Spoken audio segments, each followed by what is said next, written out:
ladies and gentlemen, welcome to this edition of America's Black Robe Regiment, our podcast. Thank you for joining us today. We're excited to have with us Chris Evans, a good friend for many, many years in our past, in our times at Regent University when we were doing homeschooling down there as our kids grew up. We're just so excited to have you, Chris. You're an author, a mom, a great mom. You're an author, and you're awakening of Virginians to the true history of Jamestown. We're so glad for that. We're so glad that you're helping people understand the true nature of history in Virginia. So, Chris, thanks for joining us today. Thank you so much for being with us. And wanted to ask you to begin with this lovely book that was illustrated by your son, James. Yes. What was the inspiration behind writing this for you? What inspired you to write it?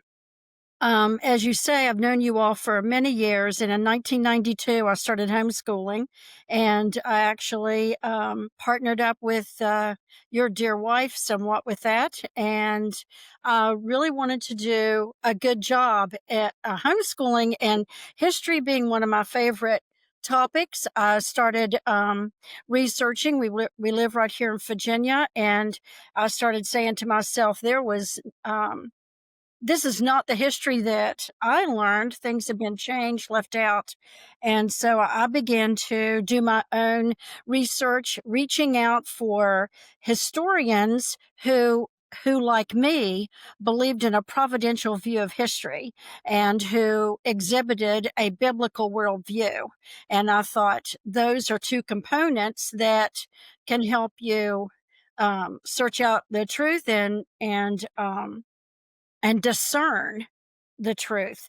So in all of that search, I started, as I say, meeting people, because I had friends that would say to me at the church that we all attended, "Oh, Chris, if you love history this much, you need to meet these people and those people." And so I started collecting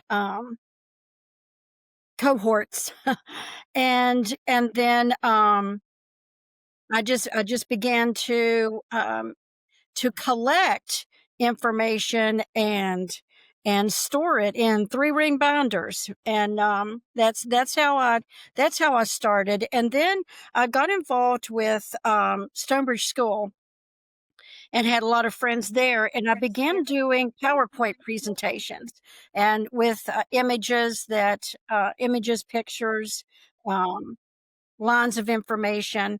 And I had some homeschool mothers who would come to me after training, and this one particular time, especially in 2014, who said, "Chris, we love the stories," because I'm a storyteller. I like making it real and telling the personal side of it all. You don't have any of this written down. You're telling it to us." I said, "Yes." "Oh, you must write it down." Well, that was the beginning of me thinking that, gee, I never thought of myself as an author. I thought of myself as someone who loved our Christian heritage and wanted to preserve the truth. And in that, eventually, we published my book. I first came out in 2017, and then it fell out of print for a while. Here it is. Nice. What is the name of it? Odyssey? Odyssey of Faith, the Colony of Virginia, Jamestown and You. And because it's written from primary sources, and because it's made from truth, even though it's distilled down for the understandability of 9, 10, 11-year-olds, still everyone can learn something from it. And there's nothing else like this book. We've done my research, my writing partner, I did all the research. My writing partner, Max Lyons, and I did research on the computer, Googled for books like this, and there's nothing out there like this written for children to understand. And so it's meant to be an introduction. And I have really developed quite the library of older books and many resources. And I actually have fill that book up for us again so we can see it. Just see the cover of the book, just so people can get the title of the book and possibly order it. Odyssey of Faith. Yeah, the colony of It's a great Virginia, book. Jamestown and You.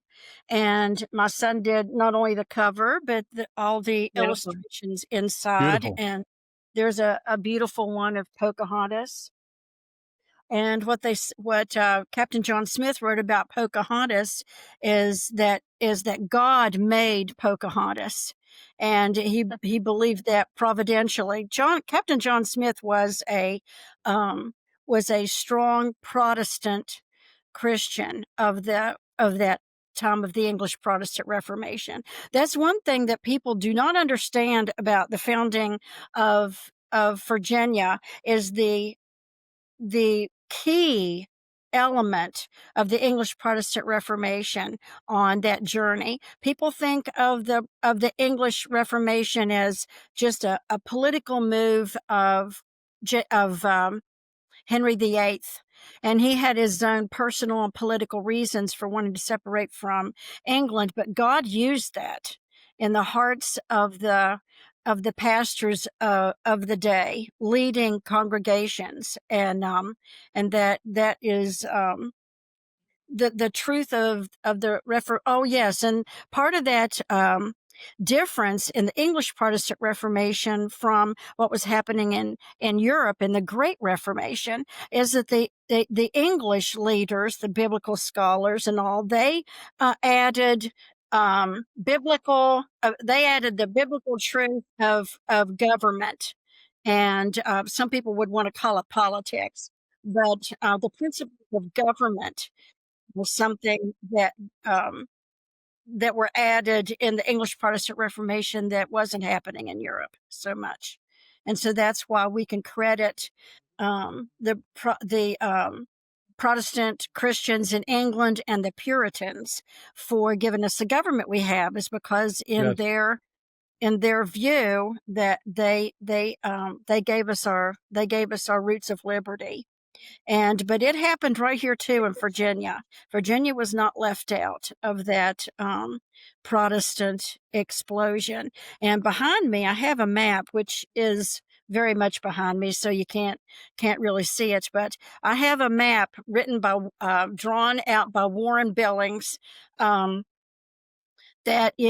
shows the expansion of the English from 1607 through 1624, and it's 47 settlements up and down the James River. People want to mention the colony of Jamestown as if nothing happened anywhere else but there, and that's not true. They began the Jamestown was the fort, the army fort for protection from the Spanish, from whom they were terrified, but also protection from the Algonquin Indian nation, because they were very hostile to the gospel and hostile to the English. They were a pagan group, and they had already had bad experiences. Go ahead. Did you want to ask?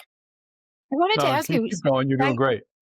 what I wanted to say real quick was that I'm watching this evolution as a mom, right? You started out as a mom being curious, and you wanted your Yes. children to learn the truth. And so that's why you were bringing a lot of this forward. And then, of course, you expanded it into the homeschooling, where I often wonder today if our children are being fed even the correct history, because so many things have been removed from secular Mhm. school. Right. So what you're doing is very admirable. What was some of the shocking things that you discovered when you went down this rabbit trail of Virginia history?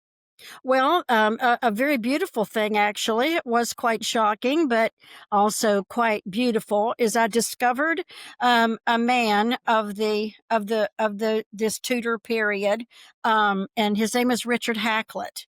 Richard Hakluyt was an orphan, and he was orphaned at a very young age, and was given to his cousin, who was also Richard Hakluyt. Why do we do that to our children? We do that today. We name them after the someone in our family. But so anyway, he was 5 or 6 years old. He also had little brothers, and so this older Hakluyt cousin took them in and raised them. They did not have they didn't have much money, but God gave Richard Hakluyt a brilliant mind. And through the connections of the older cousin, Richard, he was able to connect him to Queen Elizabeth's scholar award, and he was educated by the English crown, by Elizabeth I, and so he grew up. He grew up in a Christian environment. He became a solid, dedicated Protestant man, and he also traveled back and forth from the school in London that he attended, and also his uncle's home. So I have a picture here that my son drew, this rendering of Richard Hakluyt the elder, showing his young charge, the young Richard Hakluyt, all of the people groups that were being discovered around the world, and as a little boy, he was 14. So at this particular point, and these things are quotes that I found, and so he says about himself as a lad of 14. And he was looking at all the maps in his older cousin's studio, who was he was a lawyer, he was a map maker, and he was saddened by the fact that all these people groups were being located, but they weren't finding evangelization happening. And so he says, and I found it as a quote, he actually said this, that if the Lord allowed him to continue to grow up and to become an educated man, that he wanted to proactively bring the gospel to these people groups around the world. Now, there was another thing about him, and this was And this was at the age of 14? At the age of 14, yes. And he had a favorite scripture in Psalms. I do believe it was Psalms 107 that, yes, 107, 23, and 24. And this was his heart as a young fella, that, and this is in the Bible, it's Psalms 107.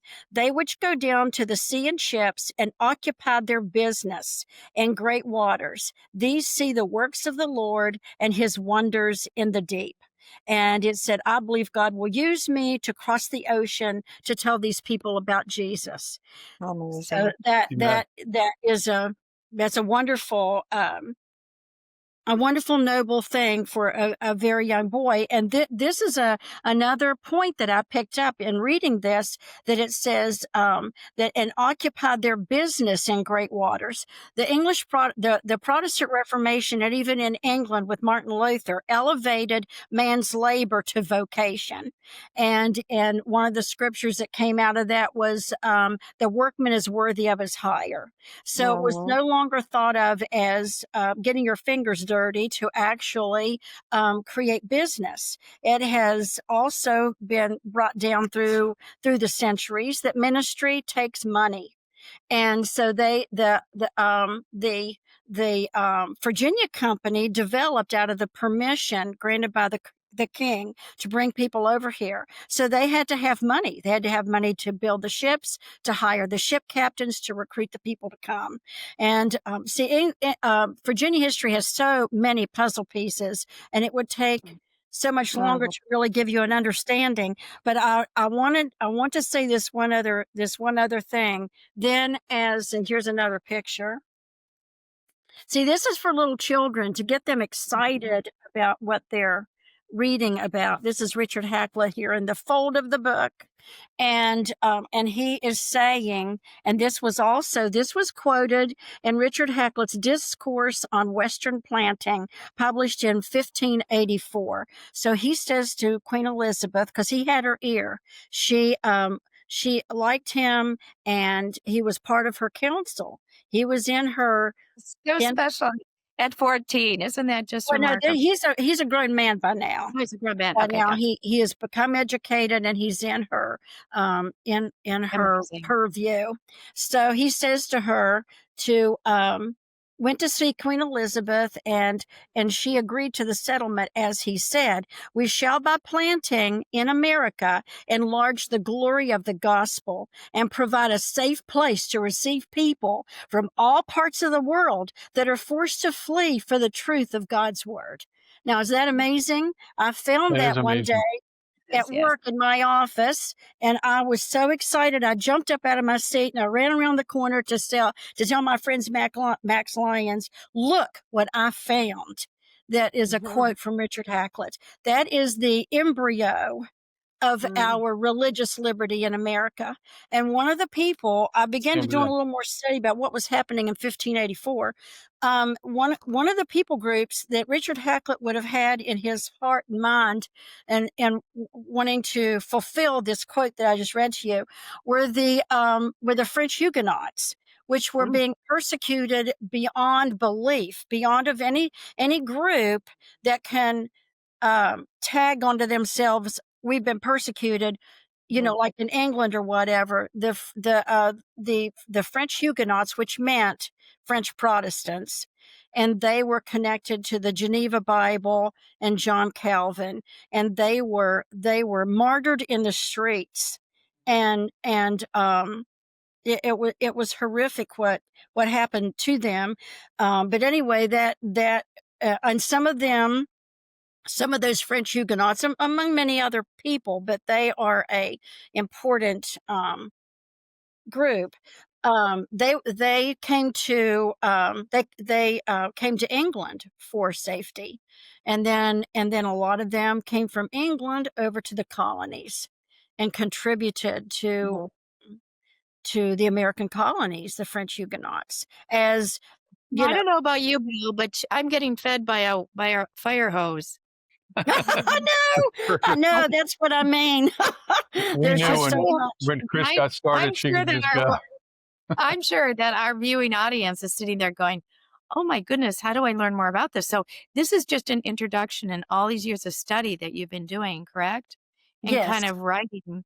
I remember the despair I felt when they were taking down all of our monuments. I shouldn't say all, that's an incorrect word. They were taking down so many of our monuments during this time Yes. of destruction in the United States. And I thought, we need to maintain some type of correct history, because now you have Right. ChatGPT, you have, AI, you have all this stuff coming up, and you just wonder if the truth is going to be told in the future. So what you have put together is really important, I Yes, think, it for the is. future. Have it in paper and pen, and it's actually available and it's researched. Because there's so much misinformation out there, and people are very cautious about it, whether it be right or whether it be wrong. And Yes. so the fact that you have all this research is really, really impressive. Oh, thank you. Thank you. And you can get my book on Amazon right now. And Okay. you just go to And the Amazon name again? and type in the title, and it will come right up. You can order it. It's only $19.99. And And if the name of it again, just so they know? I'm sorry. The name again? Amazon.com. Yeah, The name of the book again? Amazon Books, Amazon.com. You go to Amazon Books and you just type in Odyssey of Faith, the Colony of Odyssey Virginia. of Faith, everybody. Yep. Thank you so much. Well, I'm going to give a shout out right now. I think it's a perfect segue, Bill, as we are here today because this podcast is sponsored by Cardio Miracle and John Hewlett, who's a massive, massive patriot. Yes, he Loves is. the Lord with all his heart, loves family, stands on the same principles we do, pro-life, and getting the people elected that need to be elected that can make really historical change. And we're watching that every single day unfold. So we want that to continue, right, with our youth and our children. And so what you're doing is Yes, really, indeed. really important. But when he put together this product, and I say it all the time, I never get weary of saying that. And because I always say we can't fight with a sick body. So we have gone through millions of people that have been so sick in the last 5 years. And so they're struggling to get their health back. And I really appreciate what Cardio Miracle has done. It's brought to the forefront and brought to the best to their ability, the most perfect food. We're talking about food, not supplementation, talking about food. And so if you can actually live on this, because there's over 700 nutrients and over 58 ingredients. So not only is a nitric oxide booster, but it also has all these other wonderful, lovely nutrients to heal the body at the cellular level and for us to be able to accomplish things we didn't before. So aging is just a misnomer. And we take products such as this that are changing our lives every single day. And I know, Bill, you had a story, didn't you? Yeah, I wanted to say, the last time I had a full physical, the doctor came back in and told me, said, your blood pressure is the blood pressure of a teenager. And I was glad to hear that. At 70 years old, you're glad to hear that. Yeah, So you almost bet. 70 years old. The extensive travel that I do, I'm telling you, it's Thank a you, John wonder. Hewlett. Yes, exactly. Thank you for your support. So, but back to you, Chris. I think you'd really Chris, I got enjoy. a question for you. How does your Yes. story compare with what kids are taught in public schools today? What are Well, they being they're told in told- schools about Jamestown? Yeah, they're told very little, and they're told that Jamestown is a colony. That's the first misnomer right there. Jamestown was not the colony; it was a settlement within the colony. It was actually the army fort, and people are not that's not explained to them. And they're taught that that Captain John Smith was a dictator, which is totally the opposite of what was true. One little incident about that is that Captain John Smith was the third president of the council in Virginia. He was the third, and the second man was tortured to death by the Indians. And they came to John Smith. All those men came to John Smith unanimously and recruited him and begged him to run. And then they voted him in as president of the governing council. There were 11 of them, and then the pastor. And you wouldn't unanimously recruit somebody and then unanimously vote them into office if you didn't hold them in High regard. high esteem. Yeah.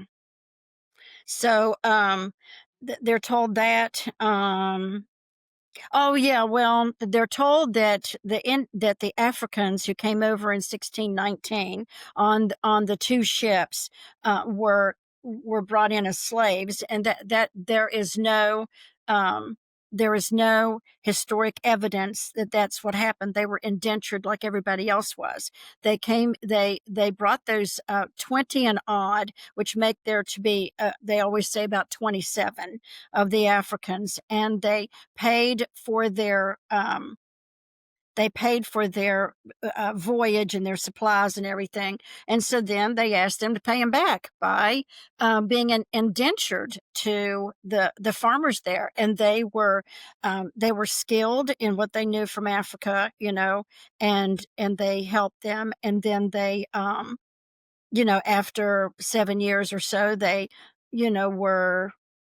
were released out into the colony. And there's a whole lot more to that story too, but that's one thing that is emphasized. And as bad as it was later on, in the late 1660s is when slavery was codified into Virginia law, and it was forced on them by King Charles II. But it up until then it was completely open, and there is strong evidence that many or an element of those 20 and odd Africans married European women. So and in England they did not have slavery up until this point. They had indentured servants for generations. People would indenture their children to someone wealthy so they could learn a trade, they or what or the like. They had an indenturism for centuries, but not England didn't have slavery, so it wasn't something that they were looking to start here. You did have to have some sort of skill to contribute. I like to say, it makes people laugh, I like to say James I was not offering Section 8 housing over here. You had to have something to contribute to to the colony, you know. It's amazing how history gets revised, isn't it, Chris? Wanted to ask Yes. you to tell us a little bit about Reverend Robert Hunt, Captain John Smith, and Pocahontas. Well, Robert Hunt was actually Richard Hakluyt's friend, and Robert Hunt was an Englishman. And I won't bore you with all the locations where he lived and served, but Richard Hakluyt learned that he just was not going to be able to come to the New World, and he had wanted to from the time, as it stated in his earlier quote, he wanted to be the one to come and lead the group spiritually, and so he Hmm. he chose Robert Hunt to come. Robert Hunt was beloved in England and beloved here, and he died.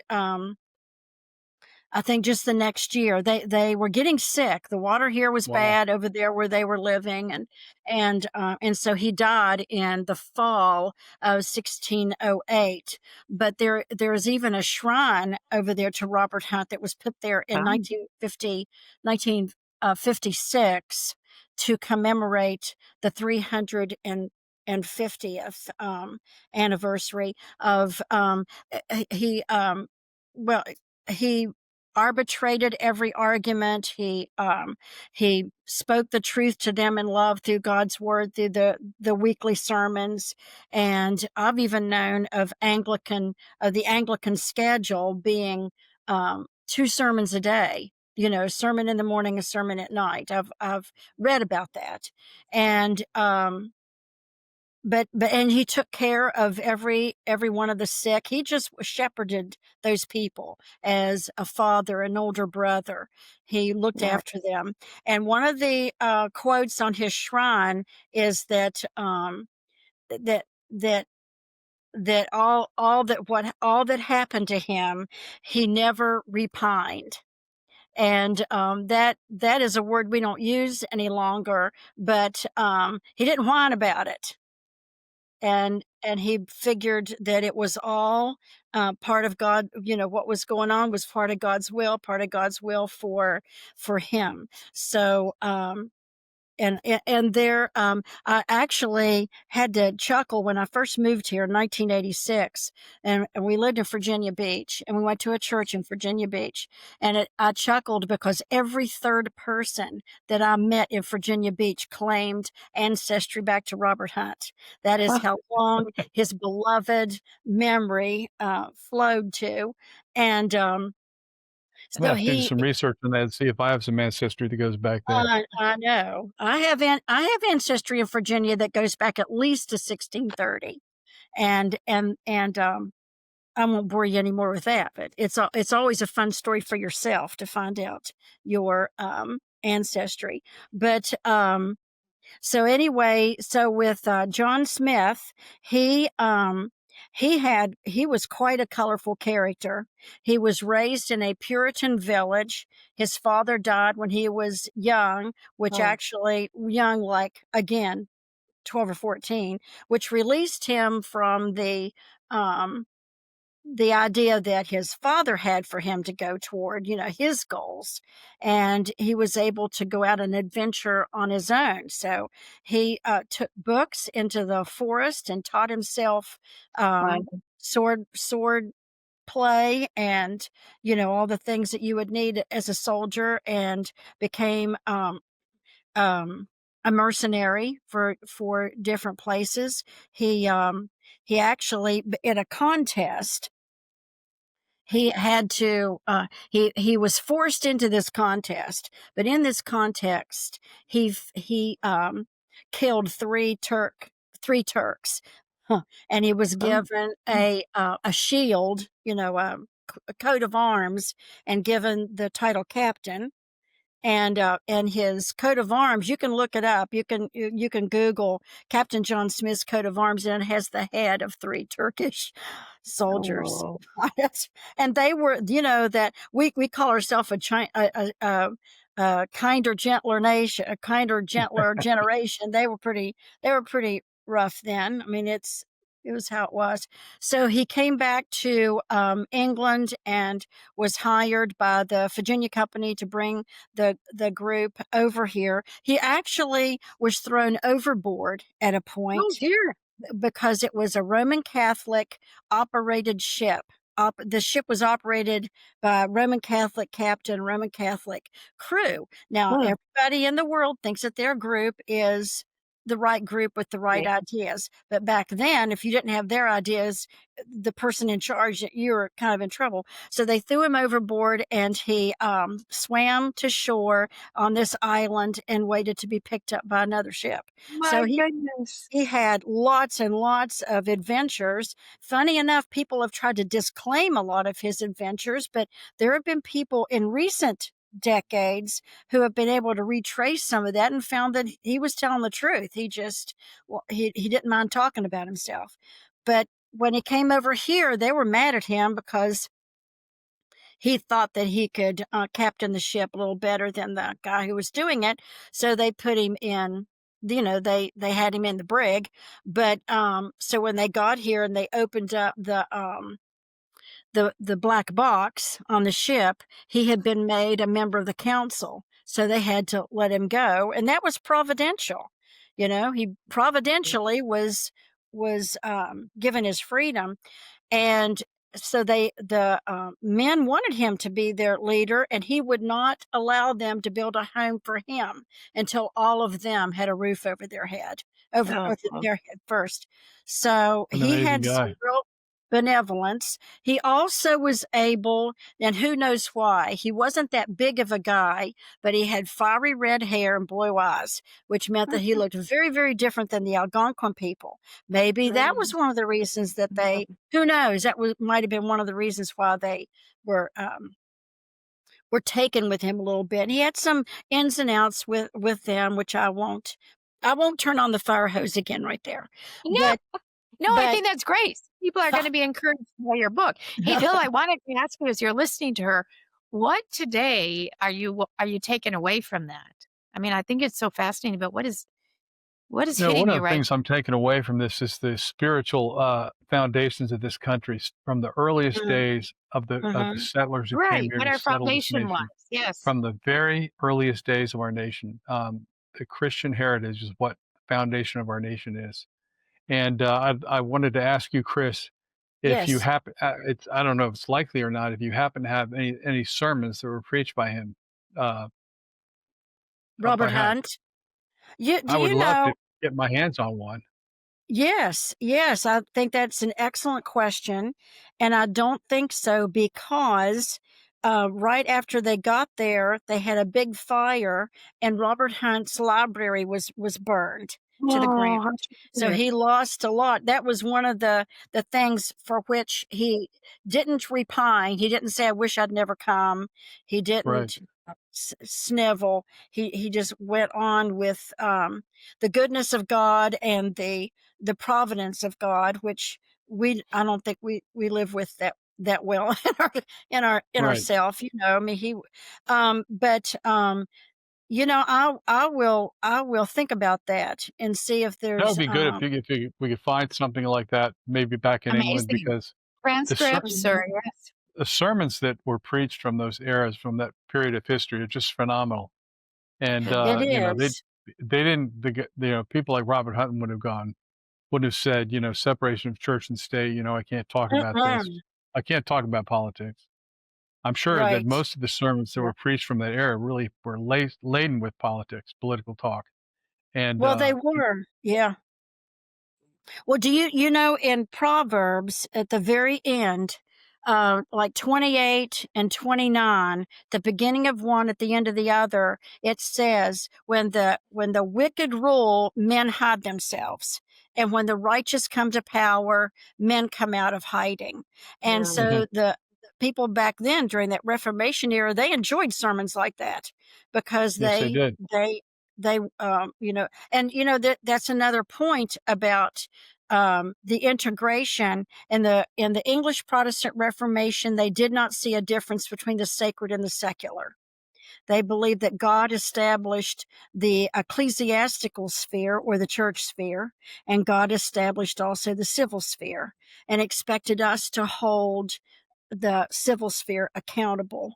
And that was what those election sermons that Reverend Bill Cook talks about were all about, was that the church was responsible to hold the civil accountable, and it was considered an integrated part of life, and both important when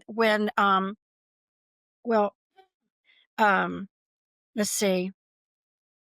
So when they met for their council meetings, they met, God forbid, in their church building, because when the English moved somewhere, the church was what they built first.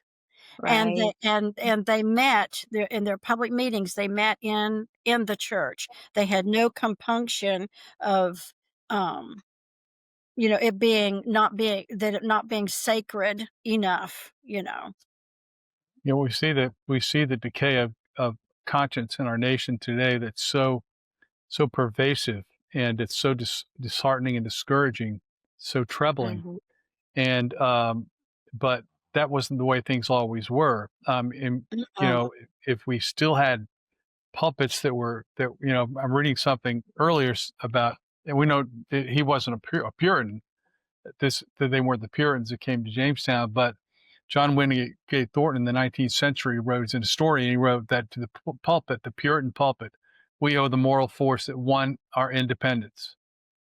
That's what an historian said. They understood that the pulpit was seminal to the founding of the nation, to the mhm. foundations of our culture, and we need to get back to that. We need to recover Yeah, that yeah. understanding that the pulpit is seminal to recovering the blessings of liberty.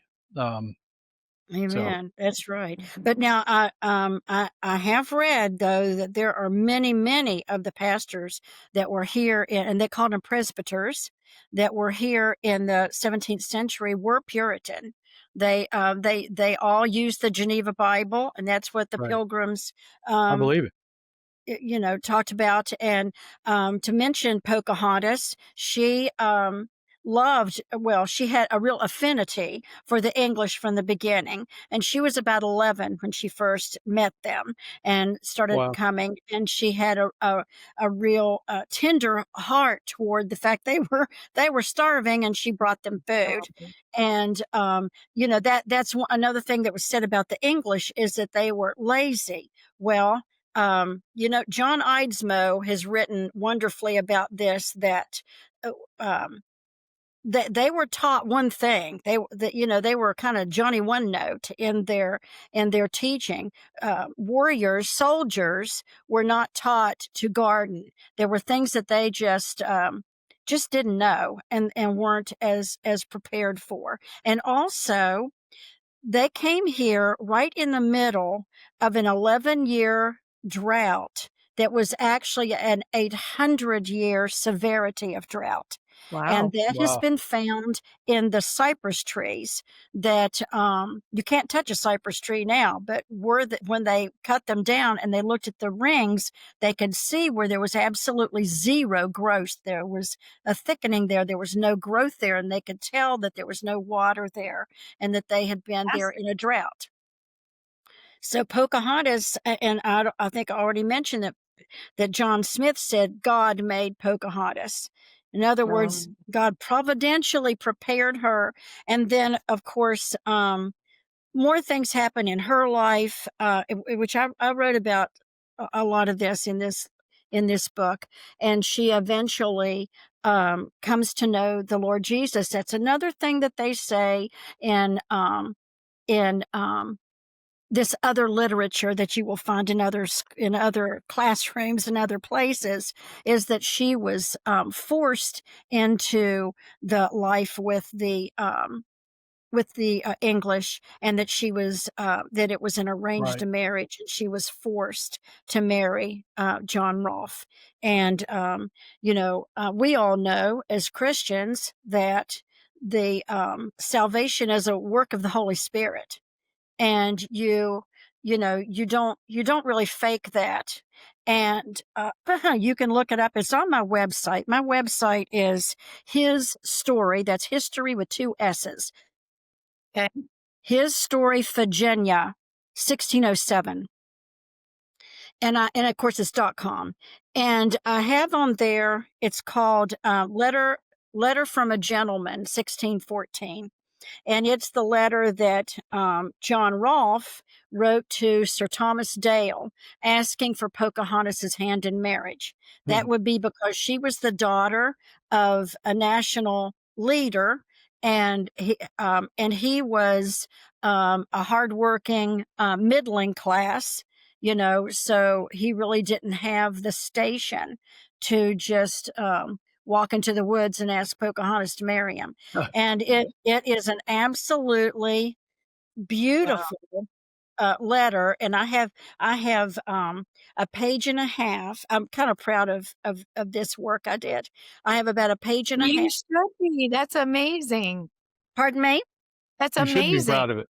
And you should be proud. Chris, But I'm sitting here Yeah. listening to you, and I'm realizing what a wealth of history you are.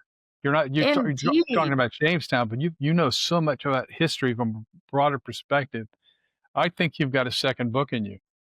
Oh, yes, Well, absolutely. I do. The preschool through 2nd grade version of this book is coming out hopefully in time for Christmas gift giving. I'm not 100% sure, but it is written in Dr. Seuss verse style, and it's a picture book. And so I've got that one, but I also have been working on it. So I've become, I was just kind of a nobody. I was a real political junkie and did a lot of lobbying and letter writing and things like that. Never saw myself as an author. And now I'm an author and a book publisher because I'm That's publishing amazing. 2 books right now. But I'm also working on, and this is really taken up a lot of time. So I haven't been able to get back to my curriculum, but I'm writing lesson plans for, older children, which will certainly be Wonderful. interesting That to is read awesome. Yes. adults. And I just have to have time to get back to that. But look up the John Rolfe's letter. It's Letter from a Gentleman, 1614. You can even Google it and get it. Nice. And I condensed it down to fit at the bottom of this page right here. Nice. Okay. And that's Very I cool. don't know about you, Bill. We could probably go on for another hour, but I just For want to make sure. sure people can have access to your book with the holidays coming up, Mhm. and how we Yeah, can help in Chris, this. I would say, when I go to speak places around the country in different places, and I will be doing that coming up in the future, I would love to take your book and make Well, it I would love available. for you. I would love for you to do that. I would love for you to do This that. this So is, we could. when you disconnect the people from their history, basically Yeah. they become fodder for tyranny. And so That's it's Oh right. yes, imperative that, especially in this nation, that Americans reconnect with their true history. It's the most amazing history of the founding of a nation in existence. yes, It really is. yes. Maybe I actually think the founding of America is more significant than the founding of Israel as a nation. Israel was amazing, miracles, Red Sea open, but Mhm. America is just as miraculous. And people need to understand how special this country is. Well, It that's is true. We phenomenal. are the bride of Christ. The church is Yeah. the bride of Right. Christ. So Well, you know what? The truth is coming out with this administration, and things are being revealed that weren't be revealed before. We want to have you back, Chris, on thanks. another I would one love so that. we can delve into even more. And Bill, thank you so much. This has been so great. I look forward to My learning honor. more. It's been a pleasure, Bill. Chris. Gosh. I didn't hear that, Bill. I'm Yes. sorry. What was that I last said it's been thing? my honor. It's been a pleasure to have Oh, you. my goodness. Thank you. I was honored to be asked. I was thrilled to be here. And it's always a little unnerving to step in front of the camera, but You know your craft. That's the thing. yeah. You know your substance. That's very important. We Well, can thanks. glean from that. So thank you so much. Well, just don't forget Odyssey of Faith on Amazon Yes. Book, and they'll send it right to your Great. door. And Bill, you and I'll have to get together on how you can take this with you. Yeah, for I sure. love it. And for Well, those God bless. Oh, go for the ahead. other listeners on the show today, please check out our website, America's Black Robe Regiment, at brrusa.org. rediscover.org, where you can donate and support our efforts around to take this message of the pulpit and what it did around America. And there's also a link there where you can order and purchase and Yes. start to becoming the new you, going into 2026 Amen. with Cardi Miracle. Right. It really does put a skip back in your step. So God bless you, everybody. Thank you so much for being on our Thanks, podcast. Chris. God bless. Thank you, Thank you. Miracle, and thank you all.